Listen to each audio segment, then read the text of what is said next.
Blog Talk Radio.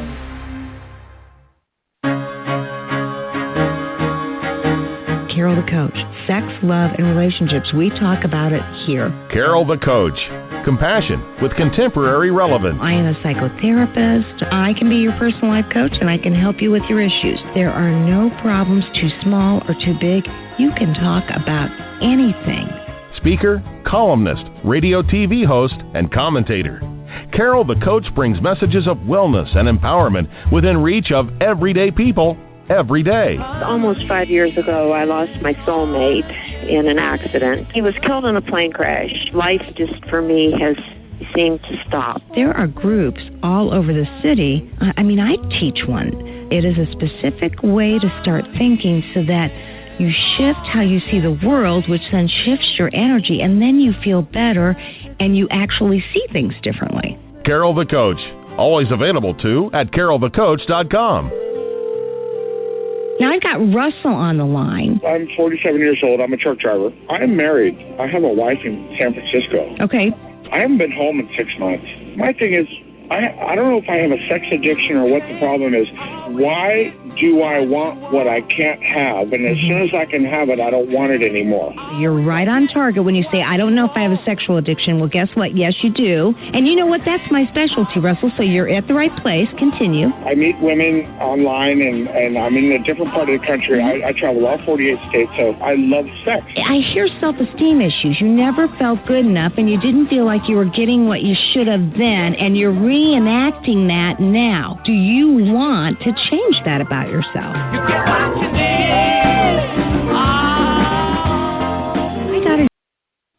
Hi there. I am Carol Jurgensen-Sheets, and I am so glad to be with you a week after July 3rd. You know, you may have noticed that I did a replay of the holiday, primarily because I decided I was just going to relax. I hardly ever do that, but I picked a fabulous show, so I hope you got to hear it. And tonight, I'm really excited to be interviewing Leah Guy. You know, Leah Guy is this intuitive, transpersonal healer. Oh, gosh, she's a spiritual teacher, a professional speaker, and she offers wisdom from a new perspective. And, you know, if you read the description of my show, you know that I believe in detaching with love. I believe that a lot of times what you have to do when you're fraught with a lot of shame, guilt, sadness, anger, is that you need to detach from it or detach from the person that's bringing that to you. And Leah has an unusual but authentic life skill series for personal growth and transformation. And she's been there. I mean, this is based on her own profound healing. She wrote a book, and the book is called The Fearless Path. It's a radical awakening to emotional healing and inner peace. And you know that I bring you people that I believe have ideas, recovery skills, life skills that will help you to manage your life. And Leah is one of those people. She talks about spiritual mapping, how to find peace and happiness, how to deal with post-traumatic stress. And, you know, she talks about the differences between men and women and why it's especially hard for men to be able to discuss their emotions. So I'm real excited to be interviewing her. I think she has a wealth of information to share with us. And like I said, it's not necessarily what I would profess, but at the same time, what I know to be true is there are a lot of theories, a lot of life skills, a lot of models, a lot of mapping out there that will help you. And so this is an experience where she says, hey, Carol, I got to tell you, letting go may be the worst advice for moving on for healing. I'm always talking about letting go, so I cannot wait to interview her. She also says, hey, detachment is a big buzzword, but she believes that it may be the wrong influence for emotional health. And And in emotional health, she says that's different than mental health. So, again, I look forward to her wisdom, and I can't wait to hear what she has to say. Now, you know this is the show about sexual addiction. It's about trauma. It's about partner trauma. And whether you're an addict or a partner, whether you've had trauma or you've created trauma and drama, this is the show for you. And I was talking with a client the other day, and he said, Carol, I have ADD, and I love your show, but it's too long. I have the time span for 6 to 8 minutes max. Can you do something about that? Now, I got to tell you, there was a part of me that went, no, get over it, learn how to focus for an hour. And then there was another part of me that said, you know, he is symbolic of society. Many of you know that when they make movies and television series, they do it in 7-second increments because they know that people no longer have the attention span they had 30 years ago. And so I just want to tell you, I believe that when you say it, when you name it, when you write it, you claim it.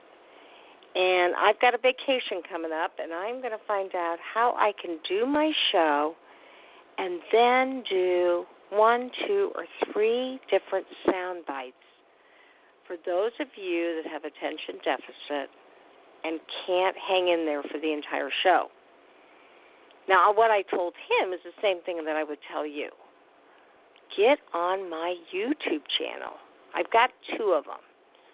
One is Sex Help with Carol the Coach, and that's a YouTube channel specifically designed for sex addicts and partners. Then my other one is Carol the Coach, and you can find me under Carol Jurgensen Sheets or Carol Sheets, and that gives you life skills that are in general based for good emotional mental health. Hey, Leah, how do you like how I combine that together, emotional and mental health? And I think you'll find that, you know, those segments are 6, 8, 10, at the most 12 minutes long. So if you've got an attention span problem, those are the bullets to recovery skills and, you know, thoughts for life. Most of you know I'm a mental health therapist and I'm a life coach. And so my job is to educate you and teach you skills that you can apply to your life. For instance, tonight I was talking to my group, and they were all going around and they were talking about life skills that they find particularly helpful in recovery. You may know what they are. There are things like let go and let God, one day at a time, the wisdom to change yourself, keep it simple. Now, those are all recovery sayings that I truly believe in, and I do believe they're a way to help you cope. Somebody who's afraid that maybe he and his wife aren't going to stay together, I say stay in the moment, concentrate on you, and focus on what you can do to improve your coping skills. Okay, so now that's what I do. But tonight I talked to them about the law of attraction. And the law of attraction means that what you appreciate appreciates. So if you have a lot of anxiety, fear, anger, and you focus on that, you're going to get more of it. And then I shared with my guys, this is a great group of guys in my sexual addiction group. I said, for instance, I was told by a major insurance plan that they were going to audit me. There were actually some codes that I was charging for, and they didn't like them. They said, we're more than likely going to audit you. We're going to let you know that. Okay, well, gosh, I've never been involved in an audit. I'm an excellent counselor, and I thought, okay, I better take a look at my charts. And so I was fine-tuning them, and I don't mean that I was changing them, but I was filing them differently. I was categorizing them differently. I actually had to get up at 4 o'clock 5 days a week. Sometimes it was 7. It started mid-May of last year, and I said, by the time it's my vacation, which was the 3rd week in July, I'm going to have all these charts done because, gosh, I have probably 400 charts that are open and active at all times. Well, I took action, but before I took action, I said to myself, you know, you're operating under fear, Carol. You're afraid that you're going to get audited, that something's not going to be right, you might get fined, or they may cancel you. I mean, you know, the basic things that happen to a person. And I said, what can you do to change that? You believe in the law of attraction, so you need to be more positive. And I said to myself, okay, here's what I want to do. I'm going to create a file called Help and Understanding. And I'm going to put their letters that they've sent me in that file. I'd already talked to them. They actually were very nice. They didn't threaten me, but they just informed me that they were going to potentially audit me at any point. And then I came up, like I said, with this action plan. I was going to go through every one of my open files. Now, I get up at 5, so getting up at 4 was not that big of a deal, but it was. I mean, who wants to get up at 4 in the morning to surveil their own work? But I knew that I needed to do it to feel confident and also to make some needed changes. I ended up affixing my file differently. I ended up putting some things down. They had given me some good advice about, okay, not only do you have to write down how things are going, you have to write down what progress has been made. I didn't have that on my chart note. So I created a new chart note, and I started adding that in. And, you know, I just tried to do the next right thing. And that is something we talk about in recovery all the time. But more importantly, I shifted my attitude. Instead of being fearful, I said, you know what?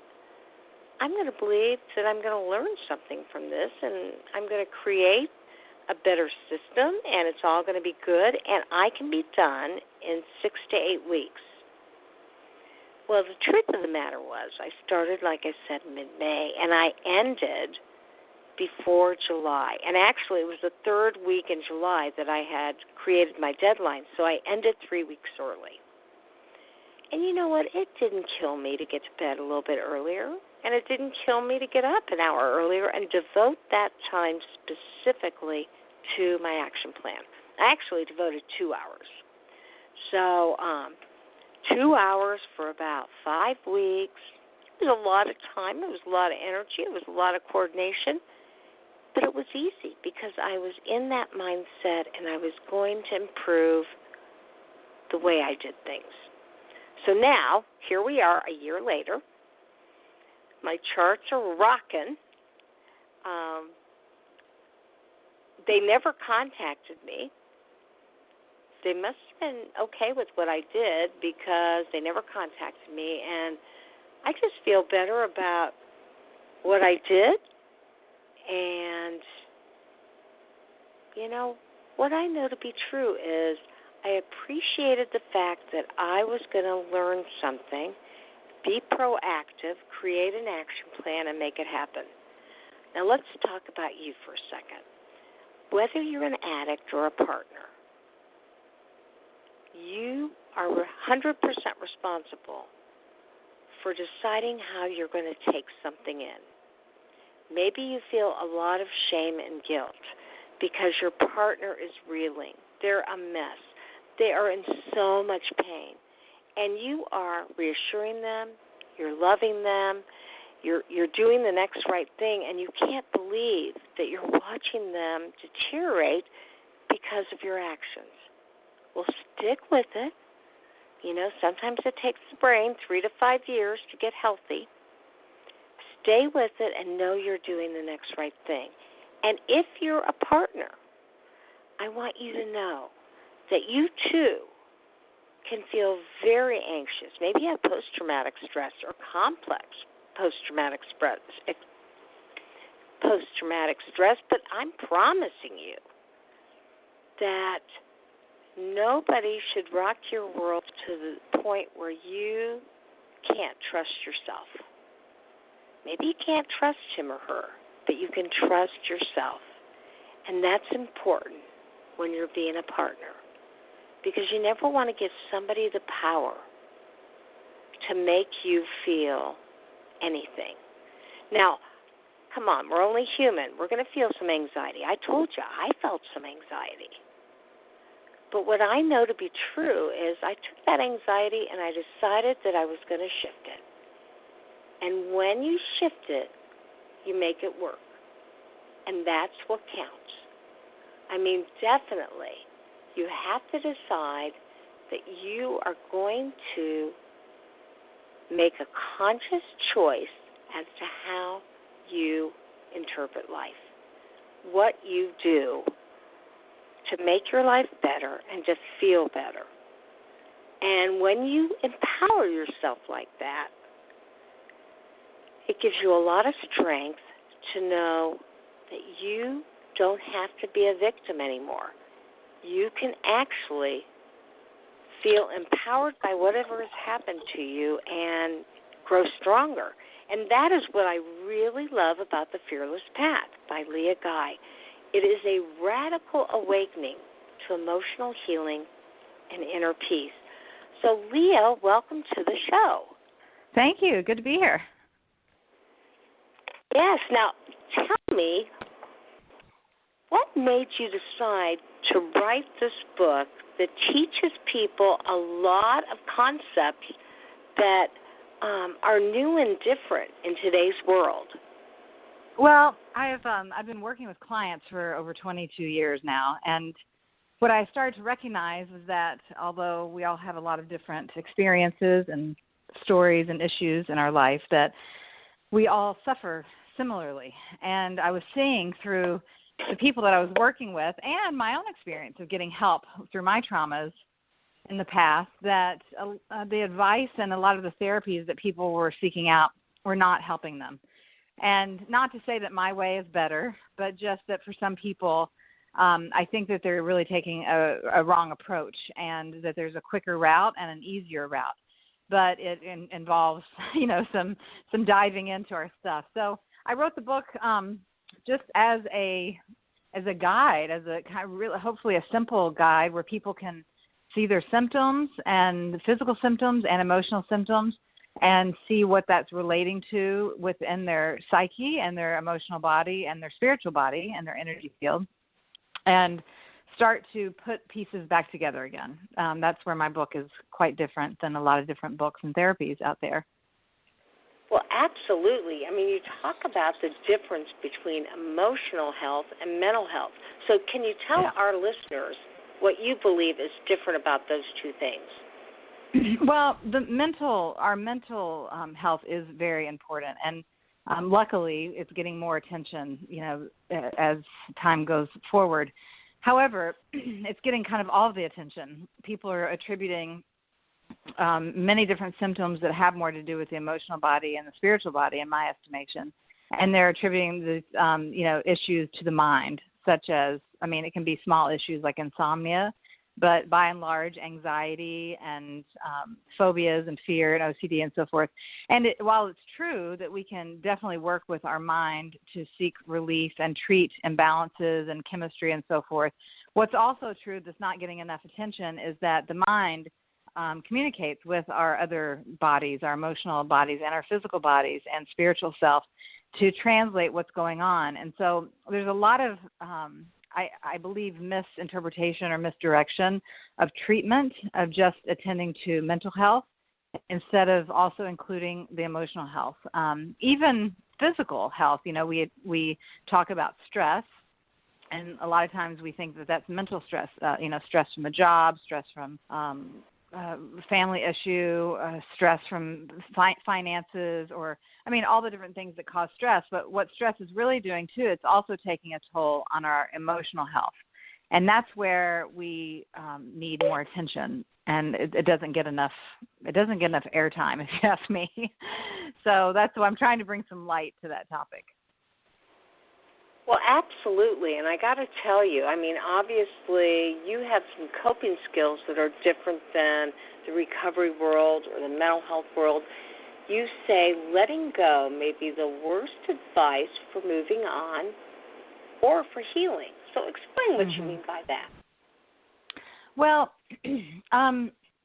letting go sounds like it sounds very freeing. Doesn't it sound free to just let go? And it seems like that would just answer all our problems. But the reality is that it's kind of like a goose chase. It's kind of like a cat chasing its tail.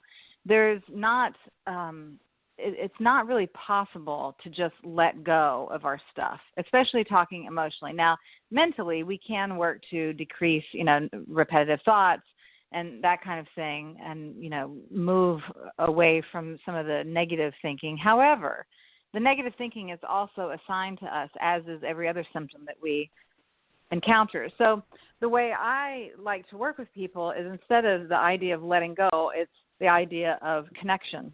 And the connection doesn't mean that we're going to just get back into our problems and live there and be forever hurt, by the symptoms of fear, heartache, pain, etc. But what it does is, when we stay connected to the reality of what is, we maintain a wholeness of ourselves. And this is where it goes sideways for a lot of people. In other words, you have a pain, you have an issue, and our instinct or our mind is telling us, our ego is saying, run, get away from that. The mind always wants to keep you out of danger. But emotional danger is different than physical danger, and the mind is basically telling you the same information for emotional or physical danger. Now, we don't necessarily want to put ourselves in a dangerous situation, but if you've been emotionally hurt, for example, that is a reality. It has happened. It is part of your experience. It is part of your history. It is part of you. And so all the attempts of letting go, in other words, denying the truth, lying to yourself about how you feel, about what happened, trying to forget an experience, all those things lead to detachment, and ultimately it leads to detachment of self. And now this is where, as we become more detached from ourself, from our soul, from our psyche, and from our ego, now we start having problems of anxiety, fears, OCD, phobias, disconnection, dissociation, all kinds of things start happening in our reality now. And it's because we're not fully participating in our reality. So the book is filled with ways, emotional workouts is what I call them, but ways that we can stay connected without being constantly triggered. How can we stay connected to the reality of what is and let it be part of us, because that is our wholeness, without being constantly triggered and reacting, but instead responding to life from a place of strength. And in fact, we become stronger because we have such wholeness, we have such experience, and that's what helps us grow, and that's what strengthens our core, our self, And so it's a different approach, but for me and for the many people I work with, it is an approach that works.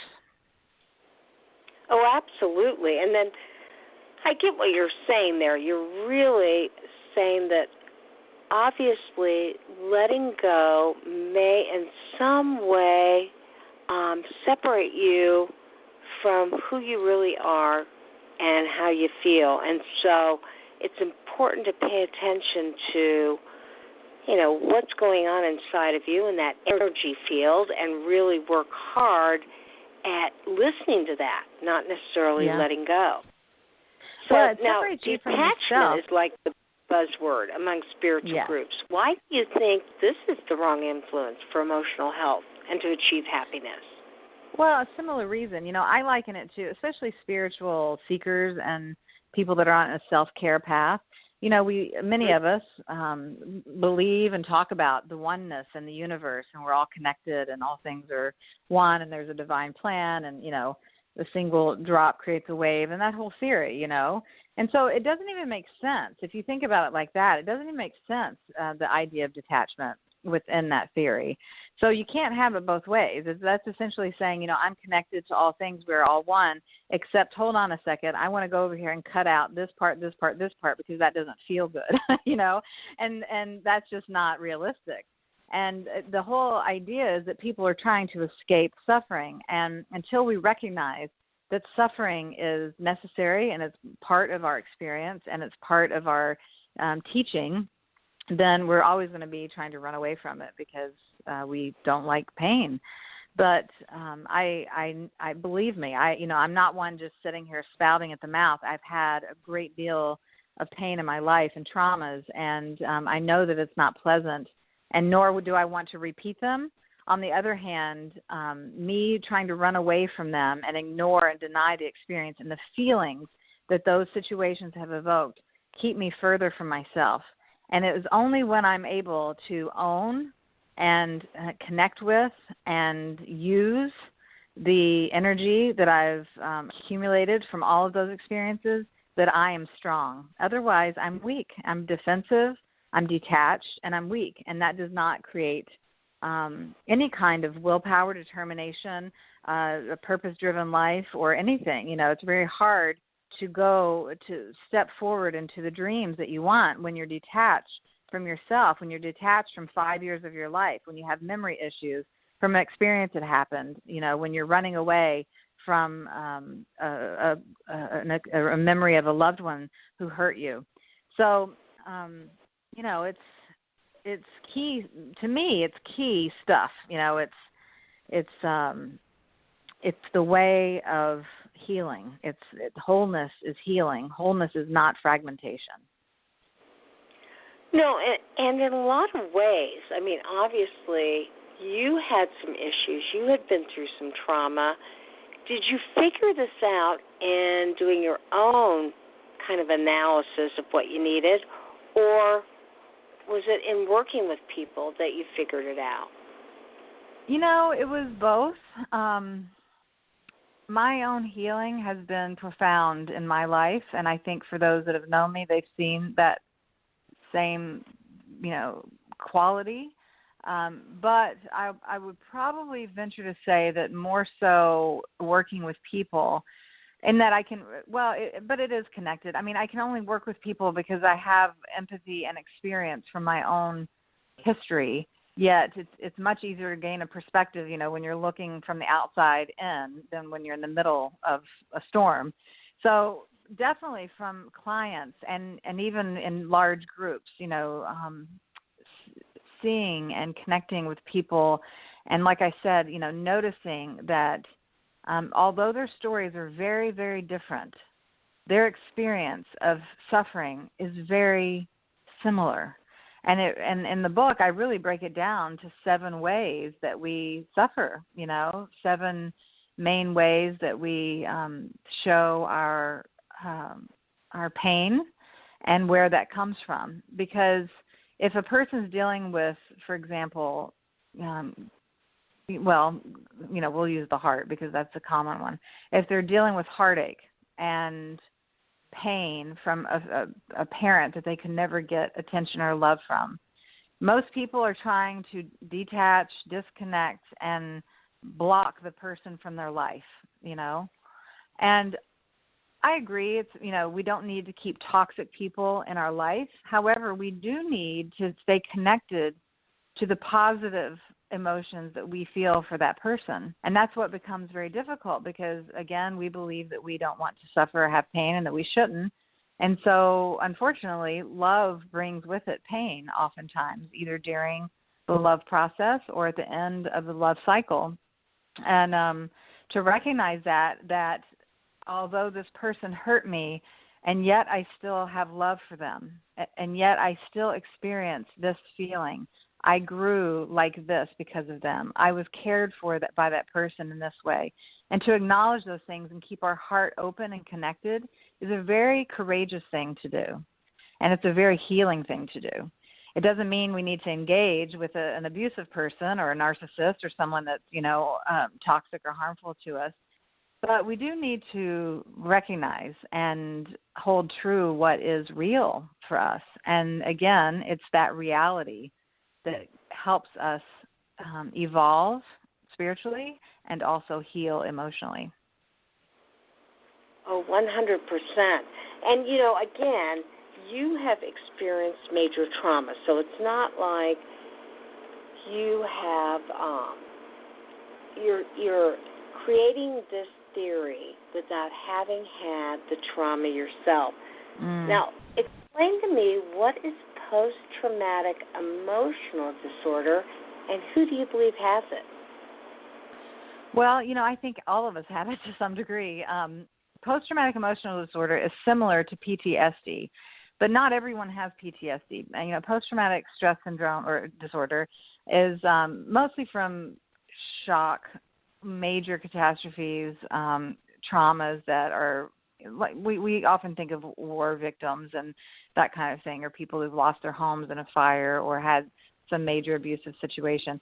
Not everyone has PTSD, but I think more and more we are seeing symptoms of PTED, post-traumatic emotional disorder, and that would be more along the lines of, regular emotional stresses and disturbances, such as feeling bullied or shamed or embarrassed about some aspect of who we are, or growing up with a parent that didn't give us what we need, or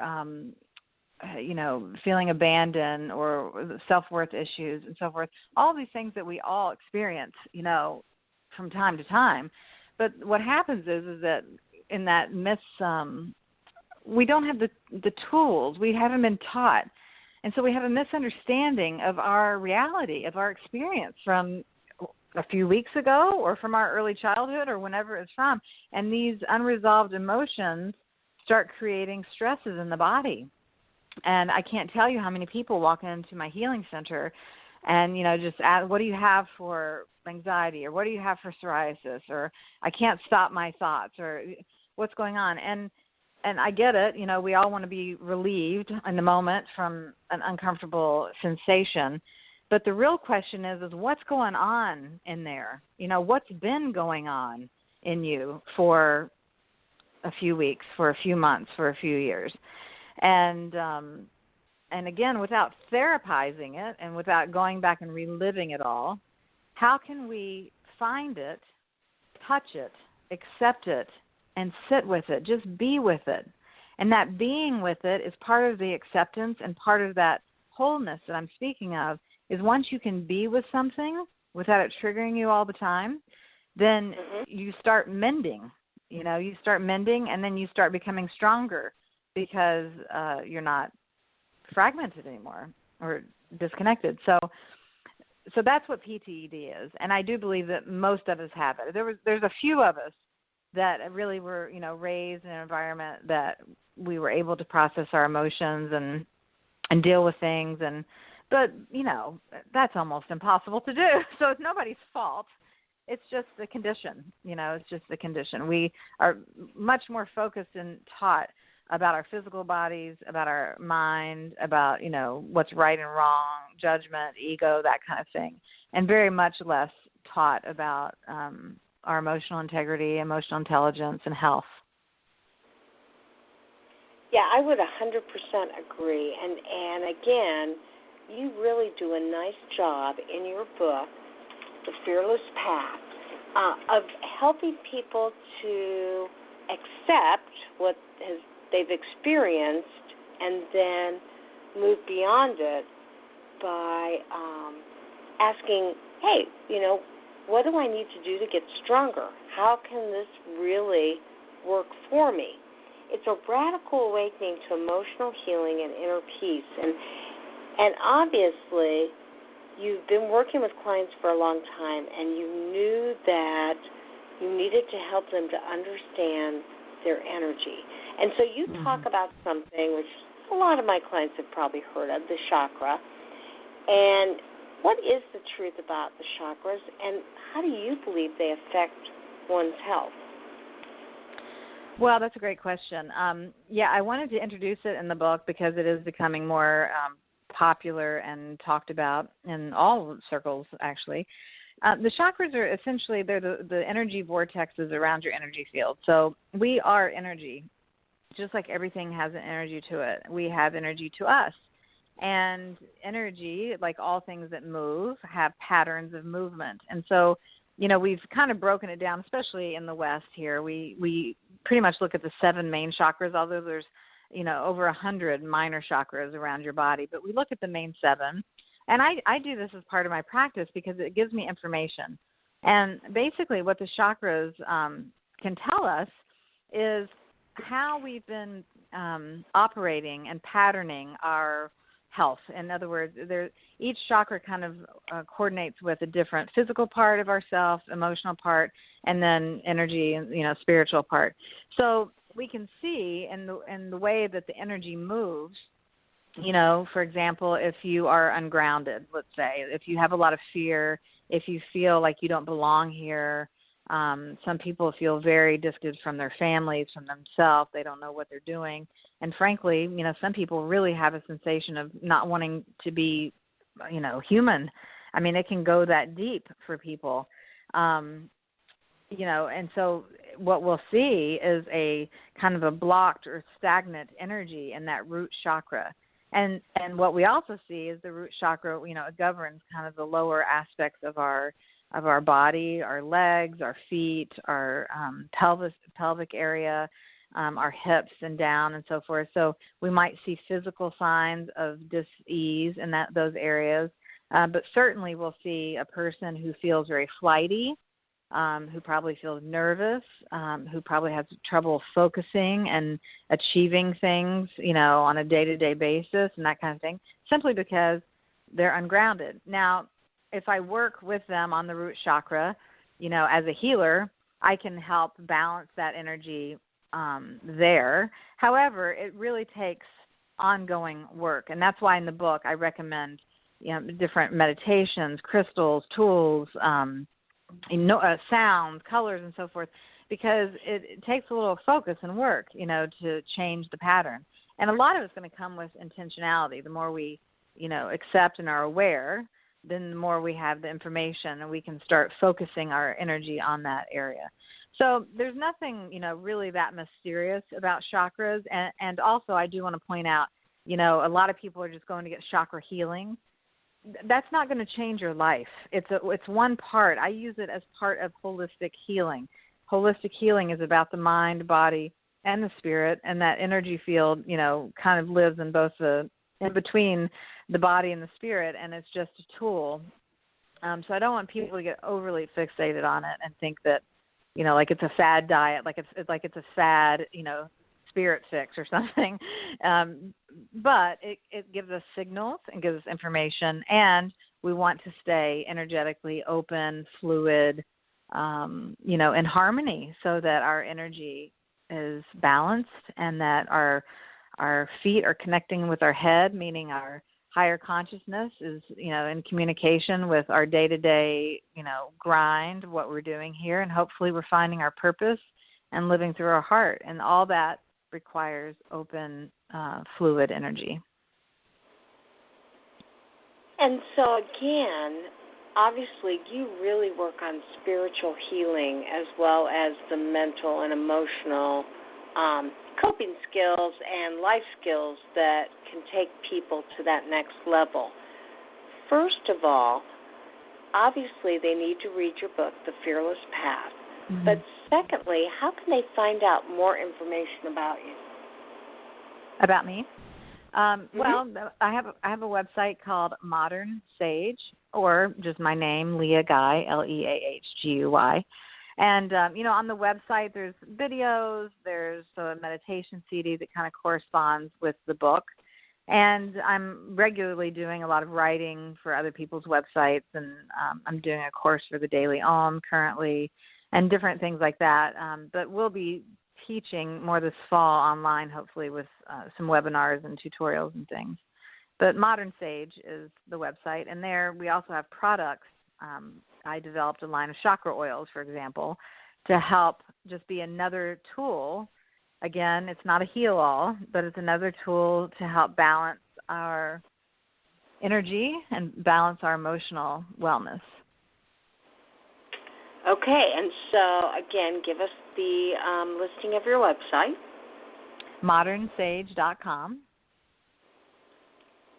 And, you know, it's so important when you are doing spiritual work to have all those additional tools. So your chakra oils do what? Well, they're blends of essential oils. They're particularly blended to help balance each chakra themselves. But you can also wear them like perfume. But really, to have effect, you put them on 2 or 3 times a day, if not 4 times a day. And you put them on directly around the chakra area itself and on your pulse points. And we know essential oils are like flower medicine. And so the oils go into your bloodstream. They actually change your body blood chemistry for up to 3 hours. They've been tested to stay in your body. So that's why we want to reapply often. And just like all things, you know, what's going on physically goes on energetically, and what goes on energetically will eventually show up in the physical body. So we want to harmonize and just add a little support. So, for example, we were just talking about the root chakra. My root chakra oil has some heavier base notes of essential oils, and you can rub them on the bottom of your feet, rub them at the base of your spine, your lower back, near your groin area, and also on your wrists and your neck. We want to smell the smells because our olfactory senses have a good deal of play in our intentionality, and getting the oils into our bloodstream regularly, it starts to help pull that energy into a balance in that area. So they're quite lovely, if I do say so myself, but also effective, but subtle. You know, everything is, you know, people want quick, drastic shifts, but that's not the way life works. It's like we don't go from being 2 years old to 90 years old overnight, and there's a reason for that. We wouldn't understand it. We can't manage that kind of radical shift. But the radical shift that we can manage is that courage to show up to day, work with the process, work with our self-care, and pay attention and stay mindful and use all the tools that we have. And then very soon we will see changes in our energy and the way we feel, our emotional state, and our mind. Oh, absolutely. Now let me ask you, obviously there are a lot of different tools that you use to help people to deal with post-traumatic stress, or as you call it, post-emotional stress. Help me to understand, what is spiritual mapping, and how can people use it in their daily lives to find peace and happiness? Sure.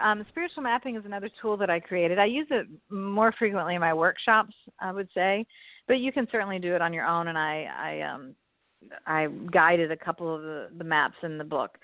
It's really a way to have a higher perspective of your life, and in that higher perspective, what it does for us is it takes away the blame and the, you know, finger pointing, even if we don't really feel like we're blaming anybody or situation, and gets us reconnected with the choices that we've made so that we have a better understanding of our healing and where we need some attention. So I use an example in the book. I think I was talking about loneliness. So you would create a diagram, essentially, and you put your heart in one area and you put loneliness in the other areas, or like loneliness in a relationship, I think was the example I used. And so between the heart and the loneliness in your relationship, you start creating tracks, or like a map, stops on the map. And it requires us to be very honest with ourselves. So it's not for someone that wants to skate around their truth, but we really have to be honest with ourselves and look from our point of loneliness, and you can go either direction, back to the heart or from the heart to the loneliness, and start making some notes on the significant points such as, I'm with someone who works all the time. So I feel lonely because I'm with someone that works all the time. And then below that might be, maybe I'm skipping a few points here, but I choose people that are unavailable. And then below that might be, I don't feel worthy of someone's time or energy. So I choose someone that feels, that's unavailable, that's someone that works all the time, and I feel lonely. And then you go before that, and maybe it is, but I like a lot of alone time to myself. And then below that is I need love and affection and attention. So at this point, might see that the shift between what's true is I need love and attention, but I also like time alone, to I don't feel worthy. There's a place in there where I have probably made a decision to keep me stuck somehow, to keep me in the position of victim, or in a position that I'm not happy with, because to do something different will require different action and growth on my part. So it's really a way of self-reflection. Instead of, beating up on my spouse that I'm not, that they work too much or they're not available or whatever the situation is, I go deeper than that to the point where I chose that person to match some belief in me. And that's where I need to work. Because in my heart knows I need and I want love and attention and affection. But then the self-worth thing comes up, you see, and then when that self-worth thing comes up. Let's talk, because my show's for sex addicts and partners of trauma when you fall in love with a sex addict. Let's talk from the partner aspect right now. You've got somebody who absolutely didn't see it coming. Their relationship started out really strong, and whether the sex addict became compulsive or he just did a great job, he or she, but we'll say he, did a great job of kind of hiding that aspect of himself. How would spiritual mapping apply to a partner?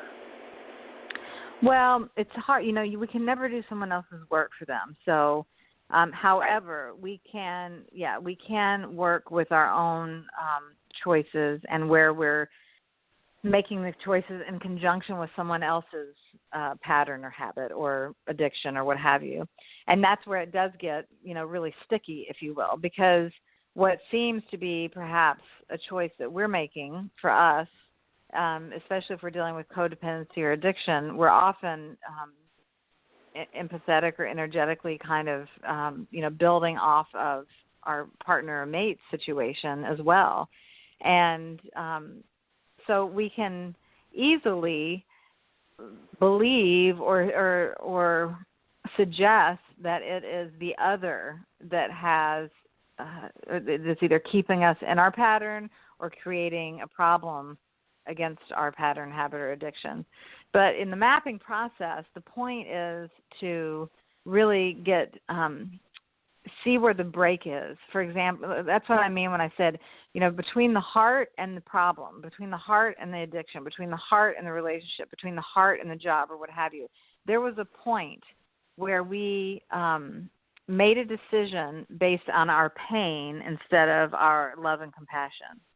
And at that point where we make the decision based on our pain, that's kind of like the threshold or the boundary from which we need to start our healing process again, or continue from there. Because before that, we're in integrity of our heart and our mind and so forth. And then when we make that decision based on our pain, we're either in fear, we're in addiction, we're in codependency, we're in,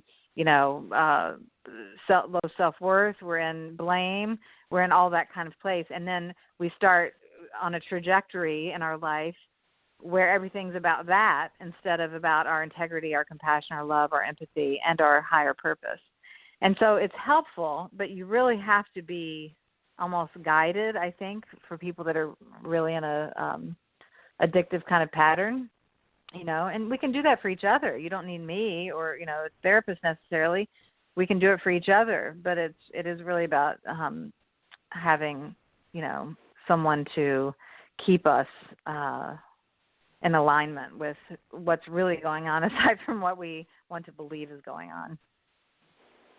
Okay, and so now let's flip it over to the addict, because obviously the addict either had a lot of trauma early on in their childhood that they reenacted in their adulthood, or they got involved in something that became habitual, and then they couldn't stop, and then that brought about shame, and then they felt bad about each other.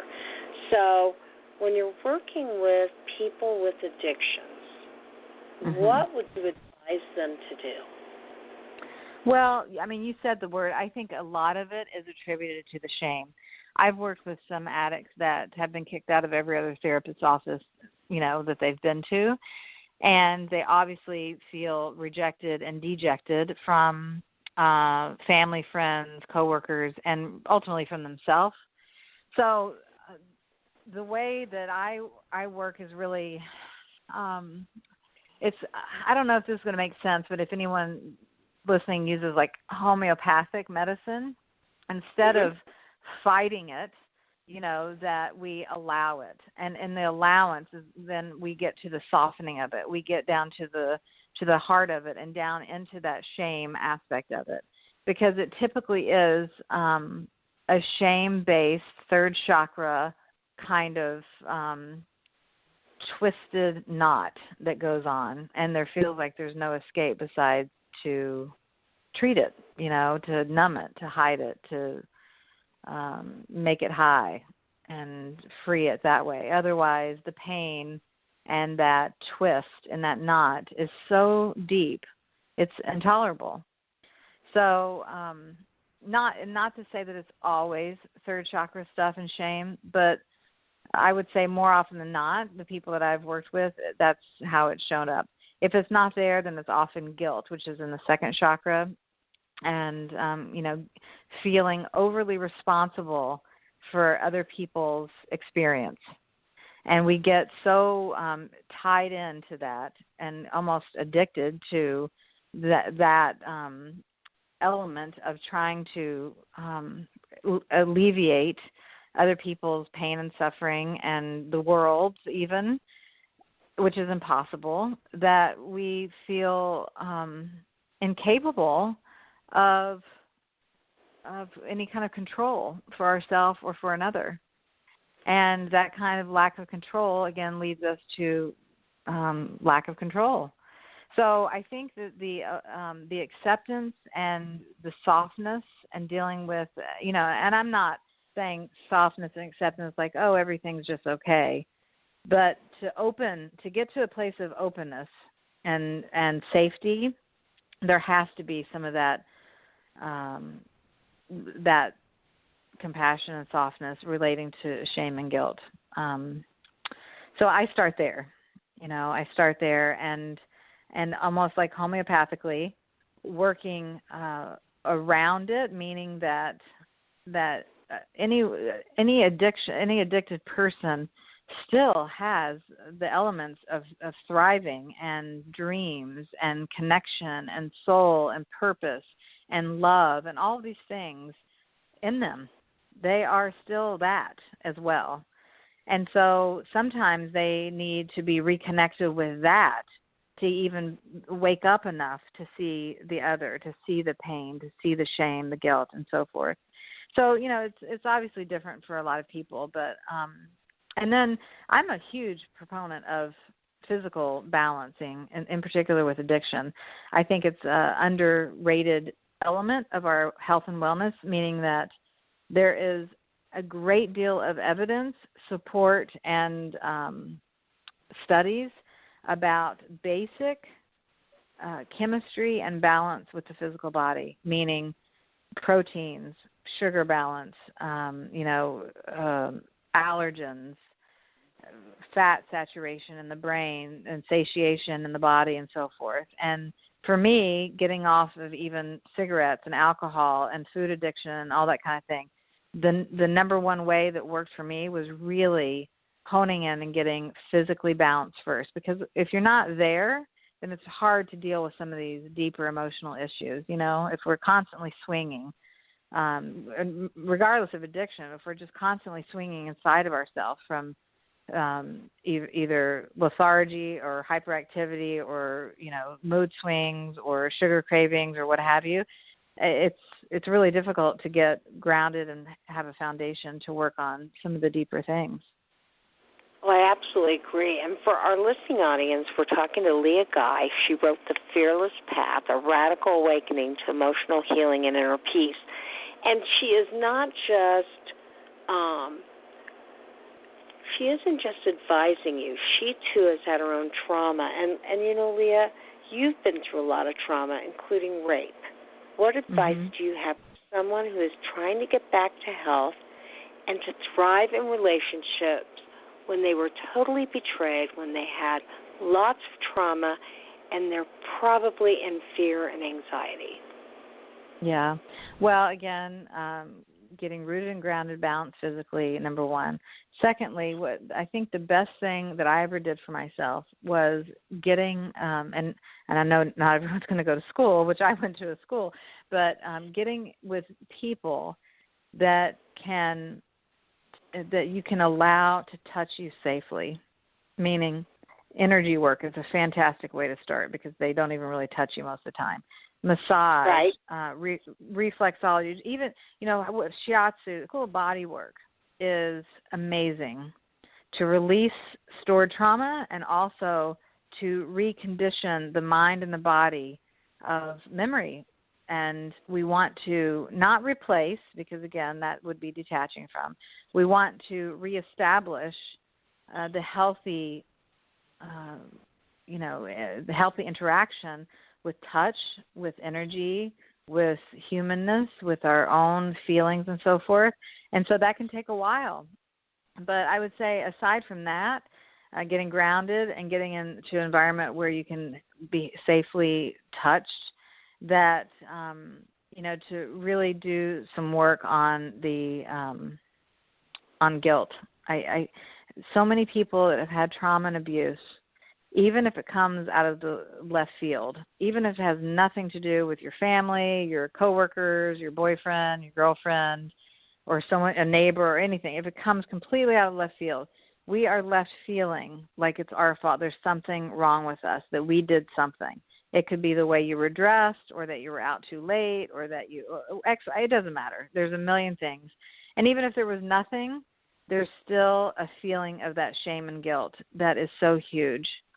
And that, not ironically, is part of that second chakra, that lower belly, the reproductive organs, that creativity center in our being.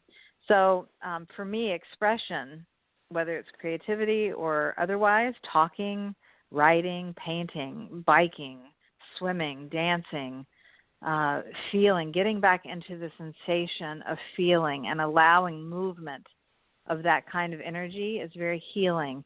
It moves the guilt through our body and out and creates a healthy environment.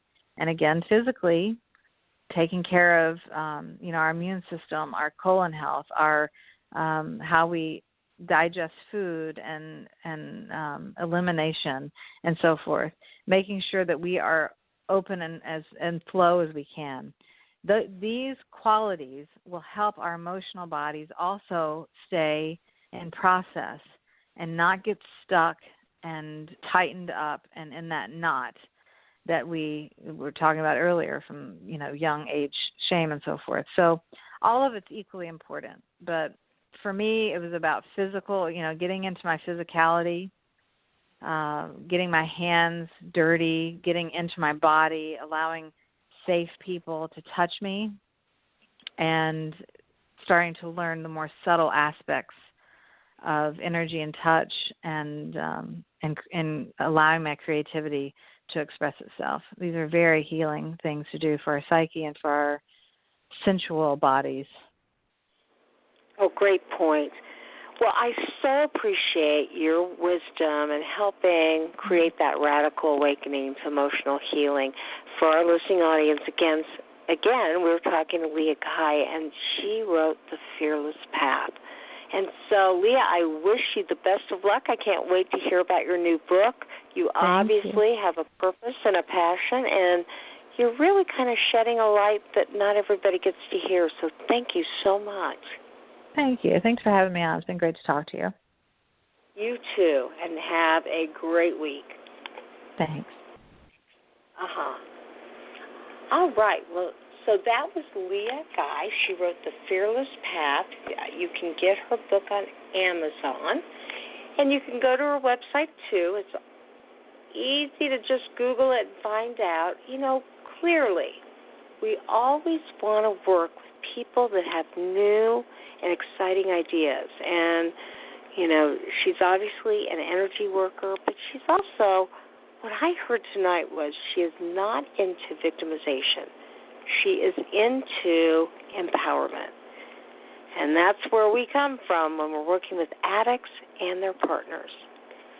So, okay, I will see you next week for more Sex Help with Carol the Coach. And as I say at the end of every show, hey, there's only going to be one of you, so fearlessly have the courage to be yourself. We'll talk to you soon. Have a great week.